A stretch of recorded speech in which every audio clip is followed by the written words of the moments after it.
Kang Cero Media. Bismillahirrahmanirrahim. Allah Subhanahu wa taala berfirman di dalam surah Ali Imran ayat 133. A'udzubillahi samii'il 'aliim minasyaitonir rajim. Wasari'u ila maghfiratin mir rabbikum wa jannatin 'arduhas samawati wal ard u'iddat lil muttaqin.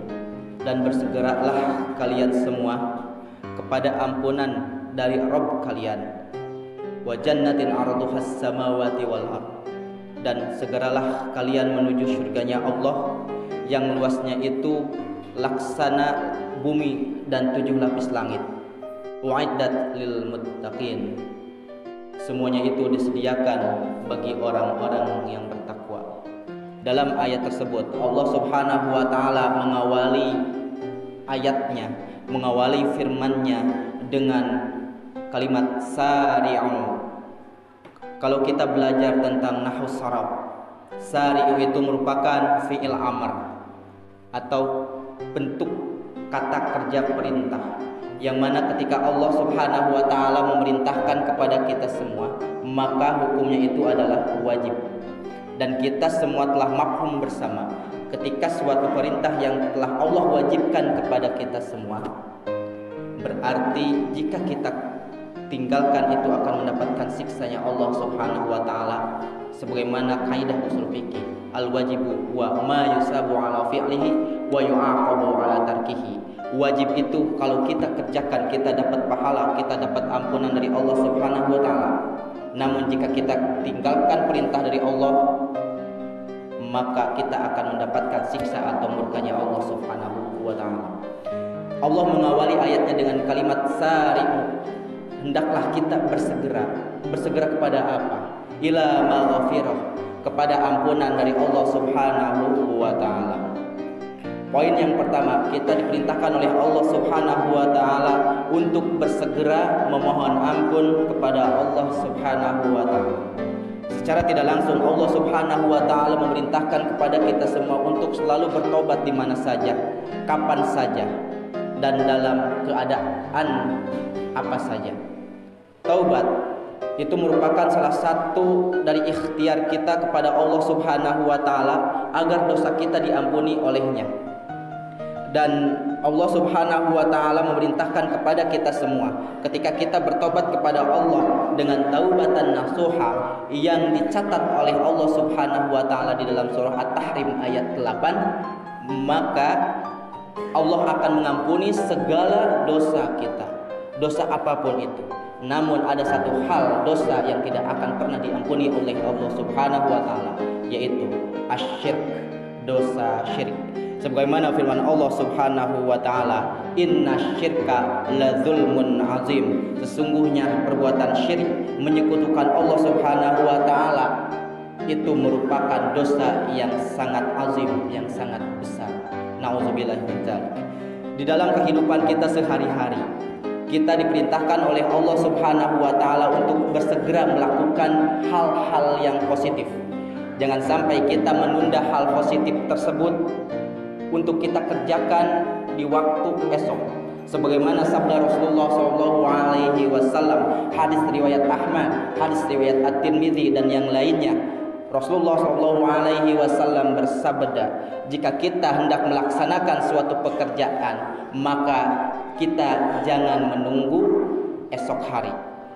Ataupun sebaliknya, jika kita berada di pagi hari, maka kita tidak diperkenankan untuk menangguhkan pekerjaan yang positif itu dikerjakan di sore harinya.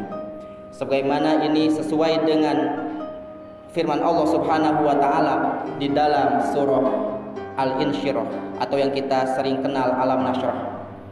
Di ayat terakhir Allah Subhanahu wa taala berfirman, "Fa idza faragta fansab." Apabila kita telah melaksanakan suatu urusan, suatu pekerjaan, maka kerjakan yang lain. Jangan kita tangguhkan pekerjaan yang positif, yang bermanfaat bagi umat, kita tangguhkan ke esok hari. Poin yang kedua, ketika kita bersegera melaksanakan taubatan kepada Allah Subhanahu wa taala, jaminan dari Allah adalah wa jannatin 'arduhas samawati wal ardh. Pahala yang akan kita dapatkan adalah surga yang luasnya itu bagaikan laksana bumi dan langit. Kalimat pertama Allah Subhanahu wa taala menggunakan kalimat as-samawat. Samawat itu adalah bentuk jamak dari kata mufrad, kata tunggal sama. Kalau sama itu satu langit, kalau samawat berlapis-lapis langit. Kita ketahui bersama bahwa langit itu ada 7 lapis.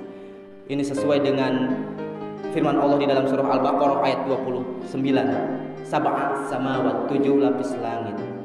Allah Subhanahu wa taala menggambarkan surga itu luasnya bagaikan 7 lapis langit plus bumi. Ini menandakan bahwa surga itu tiada batas. Satu surga luasnya bagaikan 7 lapis langit plus 1 bumi. Dan Allah Subhanahu wa taala menciptakan 8 macam surga. Dan dari 8 macam surga itu Allah Subhanahu wa taala menyiapkan dari setiap surga ada 7 pintu surga. Boleh kita memasuki pintu mana saja yang kita kehendaki. Ada di situ pintu yang disebut dengan babus sholah, pintu surga yang disebut dengan pintu sholat, yang mana ketika kita sholat sesuai dengan sunnah Rasulullah SAW tepat waktu dan tidak ada satu perbid'ahan atau diada-adakan, maka kita suatu saat ketika kita masuk ke dalam surganya Allah Subhanahu wa taala, maka kita bisa masuk melalui pintu surga bernama as-shalah. Atau ada juga pintu surga yang disebut dengan ar-rayyan. Ini disediakan bagi mereka yang senantiasa melaksanakan ibadah saum, baik itu ibadah saum Ramadan. Saya yakin ibadah saum Ramadan kita pasti melaksanakannya. Ada juga saum-saum sunnah yang lain. Bisa Senin Kamiskah, bisa Ayamul Bidkah, 12, 13, 14 bulan Hijriyah, bukan bulan Masehi.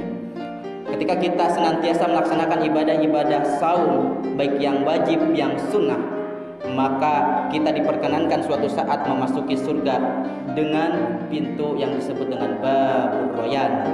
Kita dipersilahkan oleh Allah Subhanahu wa taala untuk memasuki surga melalui pintu Ar-Rayyan. Kemudian surga yang luasnya bagaikan 7 lapis langit plus 1 bumi itu disediakan bagi siapa?